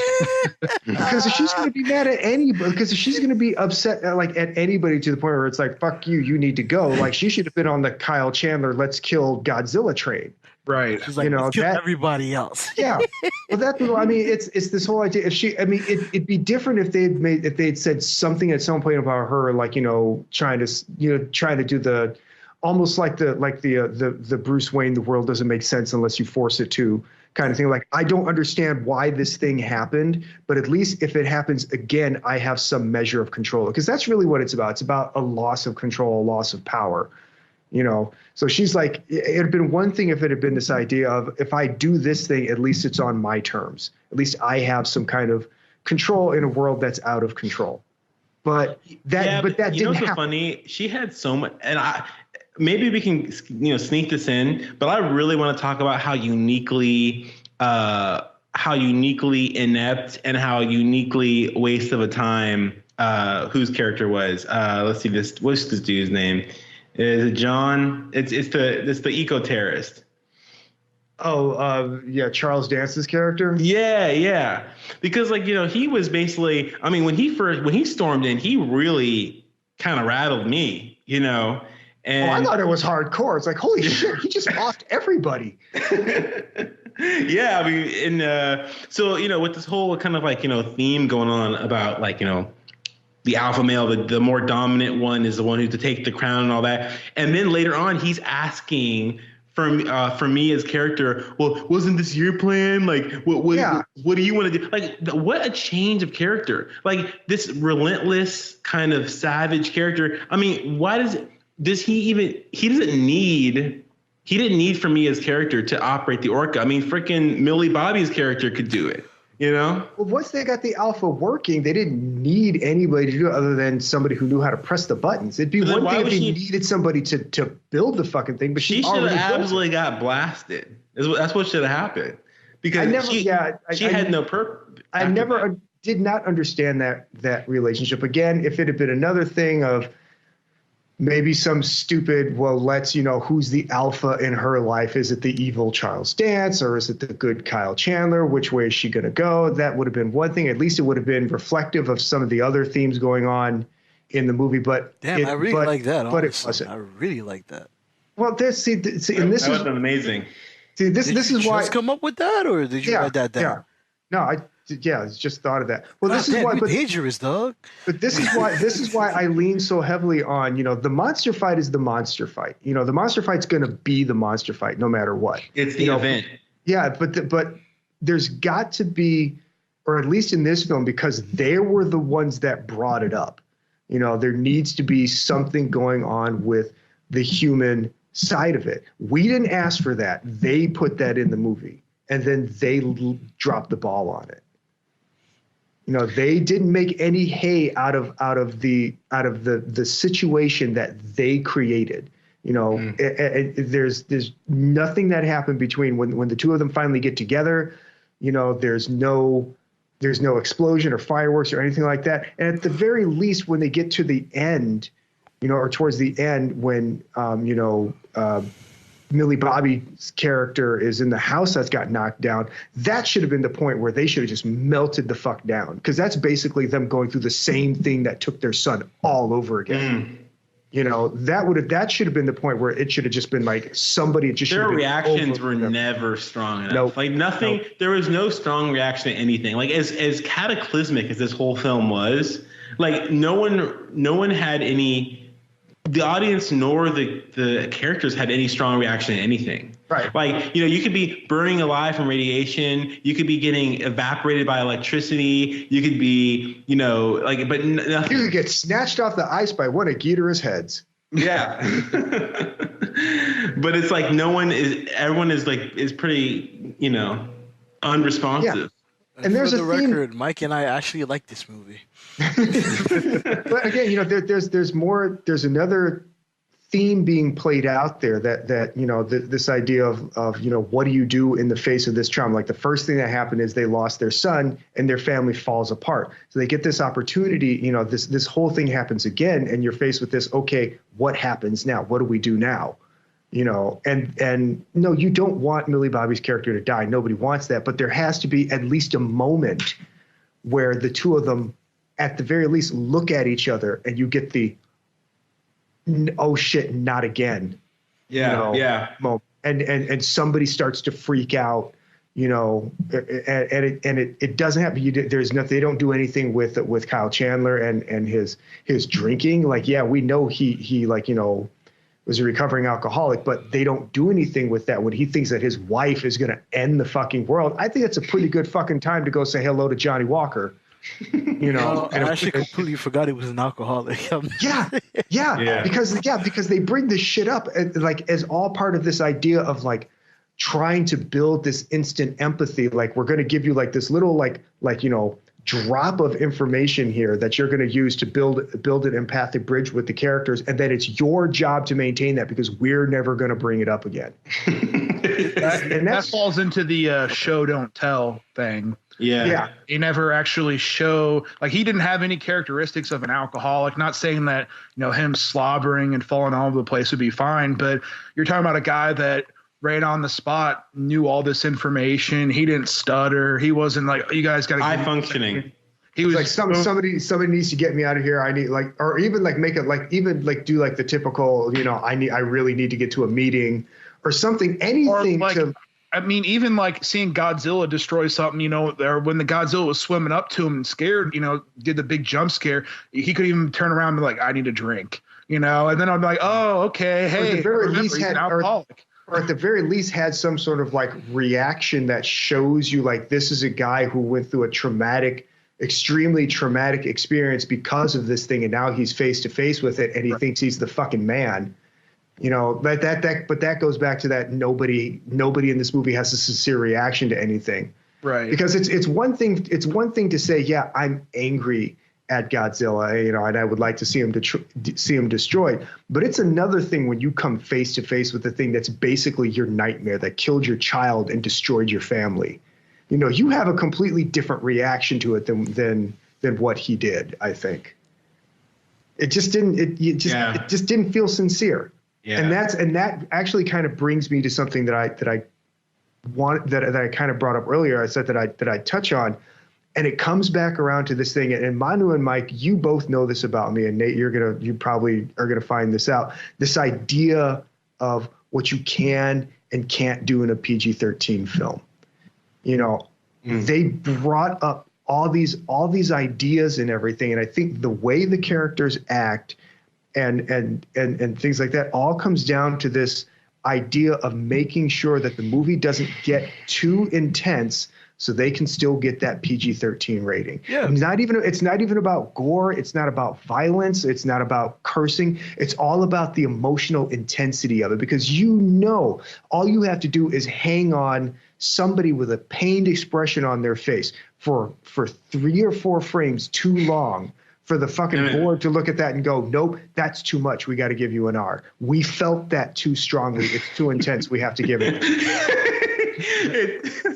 I'm cracking up. You know I'm not bullshitting. The audience knows it's true. The audience believes that crap. I mean, I'm sorry. I mean, I'm being a douchebag. I'm being pretentious, but that's kind of the whole point, you know? Mm-hmm. It's just, that's why we're here. That's why we have Toby Emmerich, you know, saying, hey, you know, Feige's my man, you know? Yeah. That's all part of it, you know, is the fact that the drama doesn't land because they didn't want to make the movie too intense. But at the same time, even I think the monster battles kind of suffer from it because they want us to take this movie. They make a statement. We want you to take this movie seriously. The characters, thankfully, are taking the movie seriously. With the exception of Bradley Whitford, nobody's cracking jokes all the time. Nobody thinks that the situation that they're dealing with is funny in any way. Mm. Okay, so all the characters are taking what's going on very, very seriously. But you know the what really movie doesn't killed me? follow through on that. Rick's character in this very quick, very snide statement said something about, oh man, I really miss when he used to say, let them fight and all that stuff. He literally said that. And I'm like, oh my God. Yeah. Like you didn't even pause enough for it. You didn't even, it wasn't good. It wasn't even good, bad humor. It was so poorly delivered. It was so poorly placed. It was so poorly written. And it was so insensitive. And so I don't even think a Marvel movie would even go that low, and that's a stretch. They would. Like that was. They would. That you just dared them to do it. They would. Yeah. They're like, they will. No, they're like, oh, we can go lower than this. I really lament the fact that they were not willing to just say, "Fuck it, let's go for." I mean, let's go around. Let's kick everybody in the balls. Let's kick guys in the balls. Let's kick lady balls. Let's kick baby balls. Everybody gets kicked in the balls.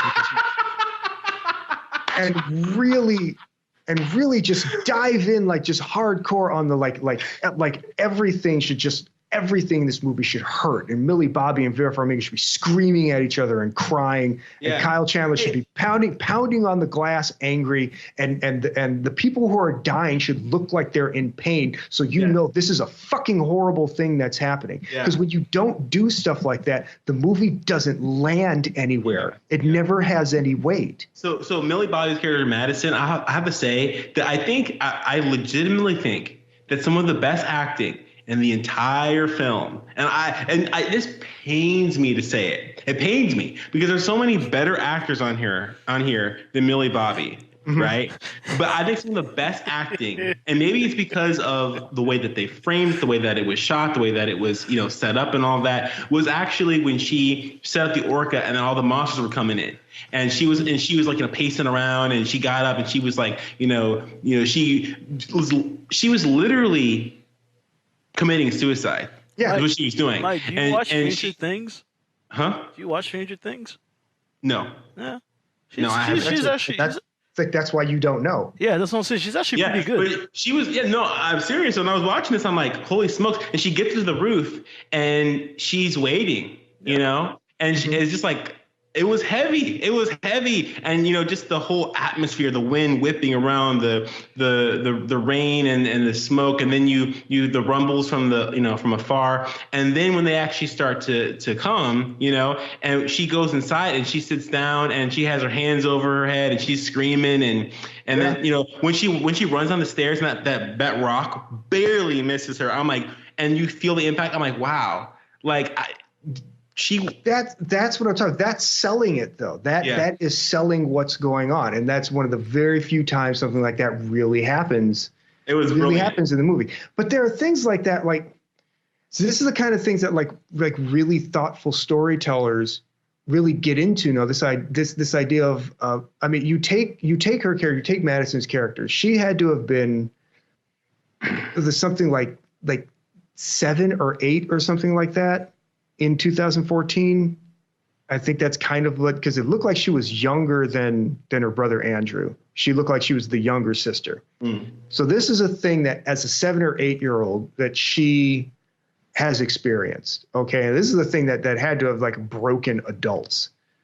Okay. So now she is with her mother and dealing with these monsters is what she does all the time. But there's no conversation about how she gets from point A to point B. How does somebody like that who we know what childhood trauma does to a person, and I'm not saying, and this is one of those things where you get into how the movies are, and I know that this isn't a topic that we really like to talk about too much, but how you get into what a movie's tone is and what its intention is. When you say tone, it makes you want to just. I know it makes you want to jump out of your own. Makes you want to snap somebody's neck, Yeah, wow, but that's that kind got of dark. No, but that's kind of what it gets into. Grim dark. Because you're getting into this area where you have to start deciding, how much reality do you want in your fantasy? How much are we going to treat the way the world impacts people as important to how things are portrayed, because there really isn't, to be perfectly honest, this whole thing that happened with Andrew and the death and everything like that. They really could have just had this couple just break up over an argument for as much emotional resonance as it seemed to have. If you're going to have something like that, yes, it's going to be painful. It's going to hurt the audience, but that's kind of the point. If you're not going to commit to that, why are you doing it? Why half-ass the one thing that's supposed to be the emotional thread that pulls the whole fucking movie together? Yeah. Well, while we're talking about things that, kind of help anchor the emotional tone of the movie, I guess we can kind of also start talking about the sound design and the score a lot, because that was a part that I think a lot of us appreciated. Nathan's been kind of quiet, so I need to, or do you prefer to go by? Nate's fine, whatever you want to call him. Nate, you person there. Big Daddy Nate. That's for the wife only. No, Nathan Maximus. No, before we talk about the technical stuff, I do want to say, I wonder what that cup of coffee was like when Vera Farmiga asked Charles Dance to come and talk about ending the world. Like, could you imagine that, like at a Starbucks? Like, so how are you today? Well, I really want to destroy the world with giant monsters. Oh yeah, really? I took up macrame. Right. I just want to know how that was. I hated that relationship. Like it made no sense. It didn't. It really didn't. I kind of get the feeling they're setting his character up for something further down the road, which is why he seems less important here. Hopefully, like a Charles Dance giant monster with his like head, like He's Jet Jaguar. Godzilla versus Kong versus Teenage Mutant Ninja Turtles, and he can get the fucking ooze on him. Never knew I wanted that so badly. He gets in now. He's Jet Jaguar. Jet Jaga. But what was the question again? I'm sorry. What did you think of the score and the sound design? I mean, Told y'all it was gonna be that kind of solid. night. I think I don't know too much about the guy's stuff, but when I went back and read about Bear, I was kind of surprised of all the stuff he's done. It's kind of some smaller stuff, but I'm very partial to Happy Death Day, so that was kind of interesting. But I mean, I love the way Godzilla sound, and I think that kind of all the technical aspects in terms of the monster design is where the film deserves the highlights for sure, because I feel like that's where most of the grunt work came in. But I thought all of it is pretty solid. I don't think it's going to be nominated for any Oscars or anything like that, but I think it was pretty strong. Mm-hmm. Cool. Manu? I really, really love the score. I think it was one of my favorite things in the movie, especially during Godzilla's resurrection scene, and towards the end battle against Monster Zero, because I will not remember that dude's name. I apologize. Ghidorah! Fine, Ghidorah. I thought the score sounded. I thought it was very. They used the score very well for the story that they wanted to tell. Yeah. Gray? I don't know why I was, but I was really surprised to hear that dun dun dun dun dun dun Yeah, dun dun. yeah. And I'm listening so to it like happy it's they like did that. Billy. When I finally realized what it was, I was like, oh my god, because it evoked the nostalgia of the original orchestration, but it sounded thoroughly like modern and revamped too, which is not as easy to do as people think it is. So I was really, really thrilled with that. You know what? The movie the music had like just enough of like a rock and roll touch, I think, without going like full, like, thank God there was no Evanescence on the soundtrack or anything like that. But it had just, Wow. Well, God damn. It's been 16 years, man. The nuclear bomb goes off and it's "Wake me up."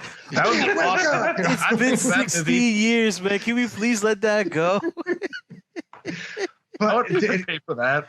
it had just enough of a rock and roll edge to, like, because there used to be a time when like monster movies and slasher movies and things like they used to be associated with like rock and heavy metal, So it's nice to kind of feel like a little bit of that kind of creeped in there, which is really nice. I mean, I think it for the most part it did the job that a good score should do, which is it provided the emotional support that it needed for the scenes that it was in, and it didn't draw too much attention to itself. Yeah. Which is, I know that there are a lot of people who are of the school of thought that, like, a score should be a piece of music that should be able to stand on its own as well. But I don't really feel that. I think a good score, like a good special effect, should just feel like it's part of everything. I agree with that. And if you can point at it and pick it out, it's probably because it's not balanced properly. That's fair. I agree with that. Yeah, I mean, I think it depends on, of course, the film. Sometimes music is more important to one film than it is another. We've reviewed so many movies where the music was almost like there wasn't a score, Yeah. So if you can have a movie without a score, you can obviously have a movie that's very scored, Mm-hmm. So I think it all depends on, once again, what you're trying to do, Intention. Well, I think it's funny, I don't know if you guys checked out my Alien article that I just posted, but just this last watch through that I had of it, one of the things I recognized or realized about why that movie has the atmosphere it has is because of how much of the score was taken out of it. You know, because there is if you get like, I think it's either the anthology Blu-ray or even the new 4K has 2 isolated scores available on it. You know, they take out all the dialogue and sound effects and everything. It's just the score. And there's one that's the theatrical isolated score. And then there's another one that's like the unused isolated score. So I get the feeling, and I haven't really sat down and listened to it, but I get the feeling there was a lot more music in the movie in some of the earlier cuts, and they pulled a lot of it out. And I've always kind of felt that a lot of movies use music kind of the same way they use humor, and they use it as a way to undercut the tension of scenes. Like there's a lot of scenes that would play a lot heavier if they didn't have a certain approach to music playing underneath them. You know, and I'm not sure I got a whole lot of that. I mean, I'd have to see the movie again. I don't think I got a lot of that with this. I think I feel like the score was very appropriate where it was used. I don't feel like the score distracted from what the movie was trying to do at those moments. And that is also something that I think bears recognition, because it's gotten increasingly easier to tell when a piece of music is being used to distract you from the weight of what's going on. Well, I mean, as we know, there's a lot of different film techniques that are really there for a distraction or to take the reins for another part of the film, because the filmmaker doesn't really trust that it on its own can do enough. I mean, that's why, you know, action scenes have so many cuts, because they need you to make it. They need to make it feel fast, you know, and they don't trust that the choreography on its own can draw your attention. Music does the same thing. Humor, the same thing. It's you know, people they're gonna feel. I don't know, man. I don't even know. What do you feel when you're? I thought the choreography thing was everybody was trying to recapture the Bourne Identities, No, the choreography thing. Here's the real scoop on that. At some point in the not too distant past, there became this idea that actors needed to do more of their own stunts. You know, it used to be, you know, the actors would do the close-ups, and you would have, you know, the stunt guys would do most of the fighting and combat and stuff like that. And somebody at some point dropped the gauntlet and said, you know, I'm going to be the guy that's going to do it. It might have been when Jackie Chan broke through in America. It could have been Tom Cruise, you know, also at some point, or, you know, a lot of these guys. Because even Larson.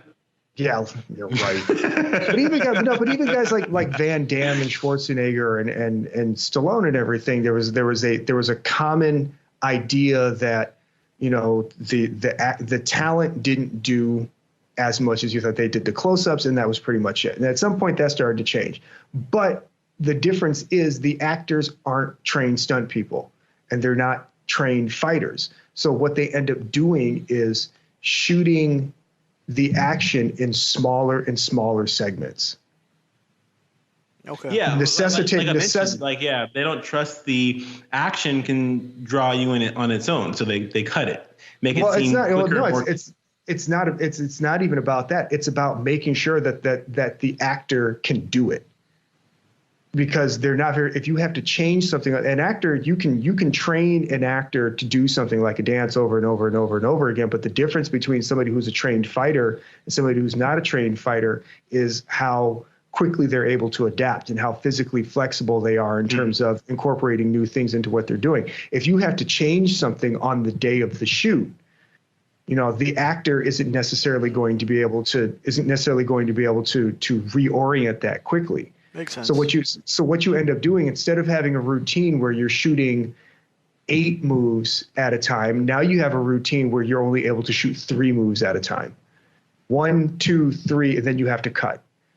And then you say, okay, come on, we're gonna do 1, 2, 3, and then you have to cut, or you're shooting it from multiple angles. You're not doing these like really super long takes of things like you would with 2 actual stunt people going at it. Yeah. You know, 2 stunt people you can film for 8, 9, 12 seconds or something like that. at a stretch. You know, the actors, you can get, you know, 3, 4, 5 hits out of them, and then, you know, you have to stop. You have to reorient, and, you know, whatever it is you're doing. So you end up with much smaller pieces of film that you have to put together. That makes sense. It does. Right. Hey, yo, That's Mike, why it's all the more special when you have things like, if you watch like the training footage of Ewan McGregor and Hayden Christensen when they're doing Revenge of the Sith, and you watch them like going at each other. I mean, they would do their routines were long, their sequences were long, and they filmed them long. And these guys worked really hard, and we don't take enough time to appreciate the people who do that.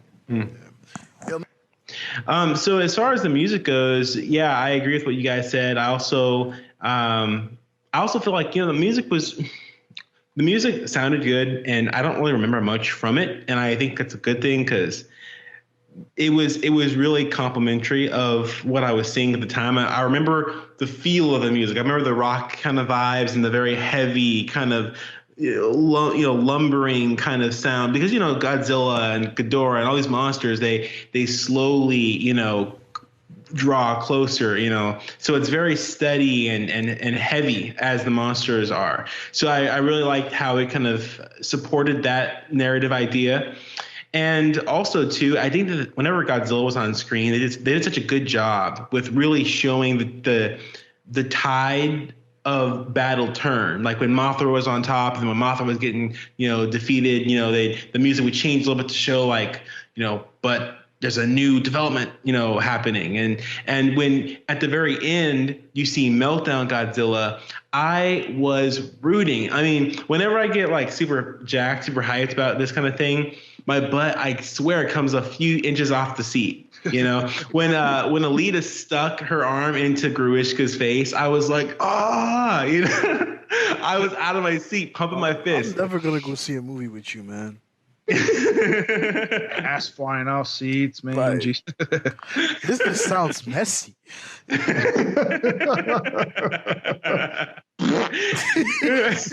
Yeah, right. I get really bad gas when I get hyped, and I just, you know, I'm just levitating, you know, in place, like for a good like 2-3 seconds, you know. That was not as funny as I thought it'd be. Anyway, so you know, it was a really just like, I don't know what you would call it. I mean, I'm not that invested necessarily in Godzilla as a character because I like Godzilla as a franchise. I didn't see this like moving arc where Godzilla is like beaten down and he's the last hope and he's going to come back. And I mean, I didn't really care about it that much from that point of view. So there's only a few reasons why I could be so hyped about Godzilla completely annihilating Ghidorah in the fashion he did. I mean, just his posture, and when he was coming up and that music playing behind it, and he was just that close up, and you know, when he was kind of just, he had this like this I'm a boss face, and I was just like, man, like Godzilla's gonna jack some monsters up, man. I was just so hyped, and I think the music did a really good job with Literally, you know, literally with some, hyped. yeah, I know. I mean, it was really hype. So, and then when you see like those like nuclear, like electro Godzilla pulses like flying out and just vaporizing Godzilla or Ghidorah as he's coming by, and he's stepping closer, just like tanking the blast. I mean, like he's like, you're going to die now. It's time to put you to rest. I'm like, oh man, I was just clapping. So much hype. So brilliant stuff. Like I said, messy. It was. Yeah, there was some mess, you know. I don't know what it was. Oh, this analogy went too far. Anyway, final thoughts. Nate, I'm going to try to do my best to keep you awake. So. Oh no, I'm still here. No, I just like listen to you guys talk. I didn't want to step over anybody, but no, I think it. I don't know. It's hard to ask a lot of a movie with giant, you know, monsters in it. But like you said, this is what we are. So we are analytical.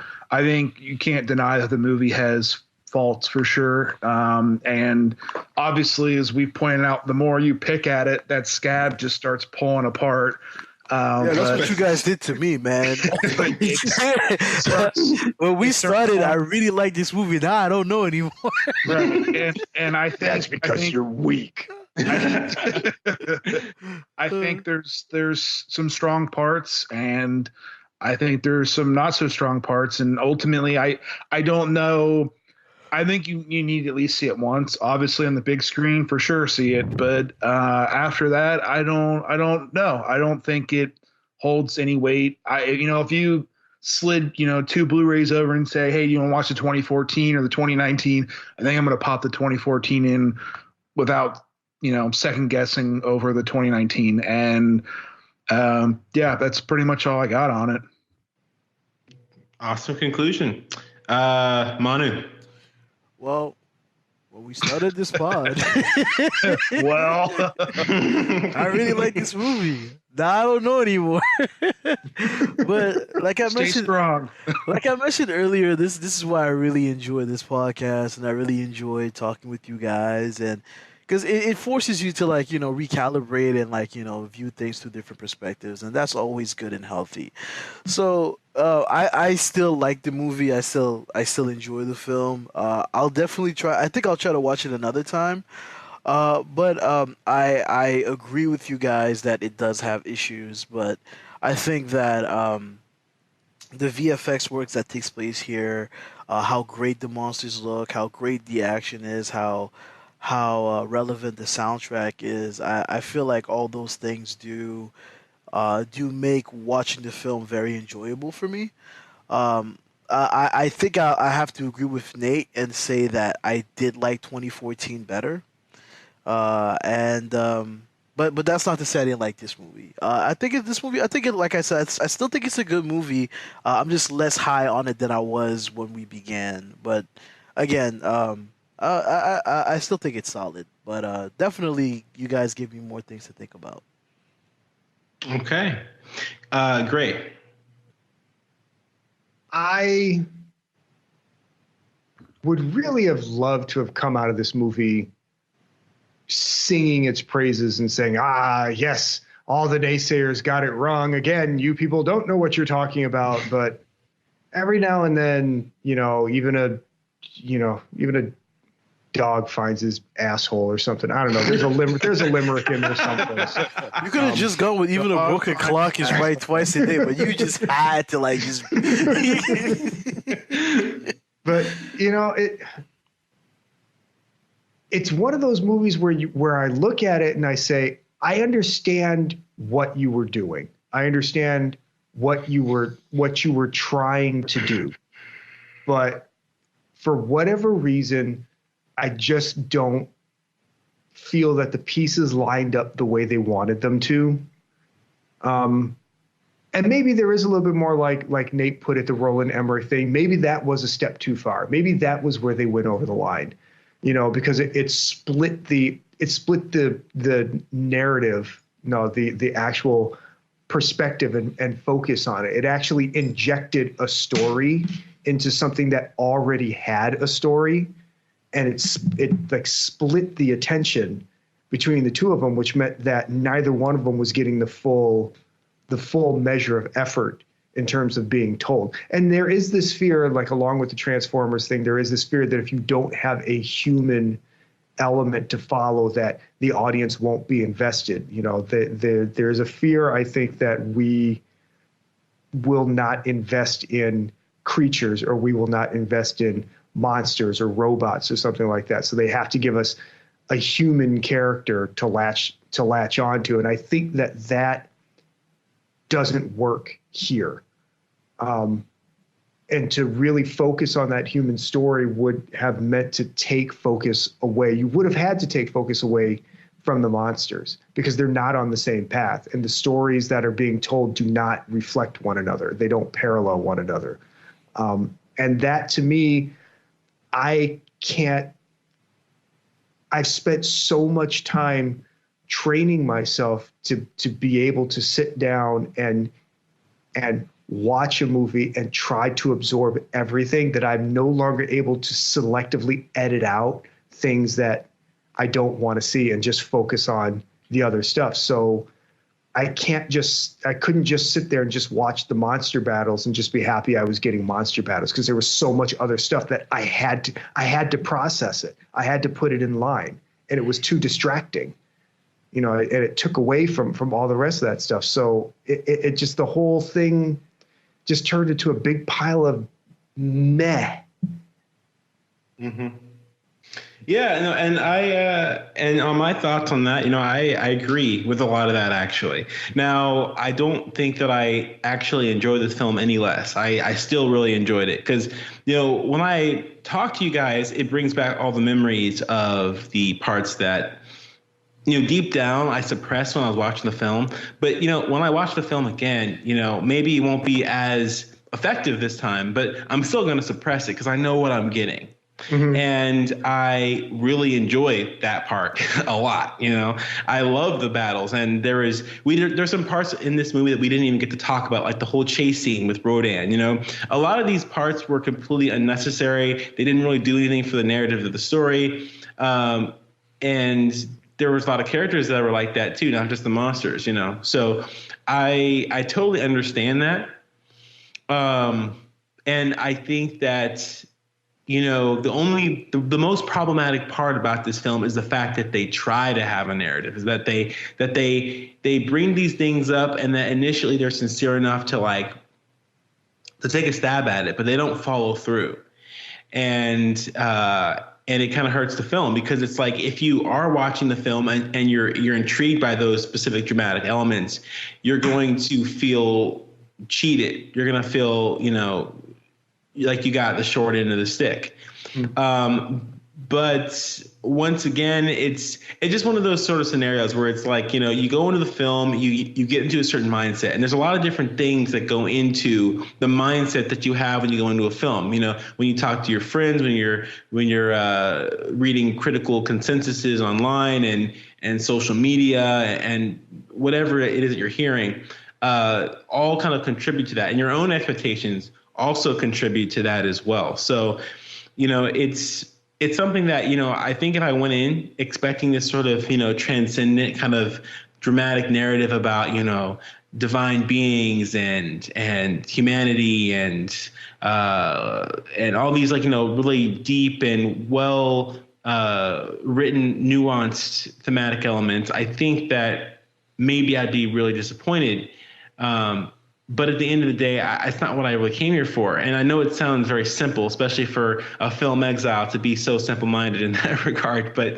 Or maybe it's not. I don't know. Maybe I'm thinking too highly of myself. But but I really enjoyed it, and I definitely would give it another shake. This is kind of I'm in the mood for this kind of film. And as far as I didn't really talk too much about the 2014 film.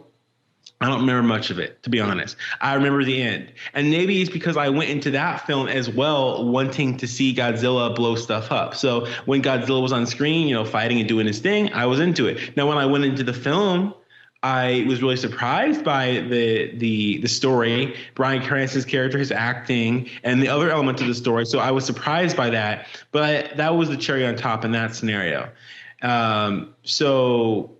Which one's better? I don't know. I have to revisit the last one.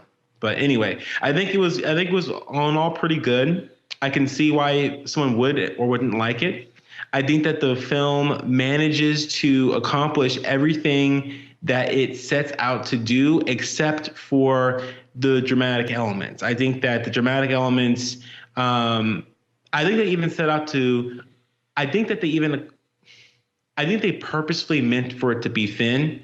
But I think there probably were better ways to communicate that to the audience.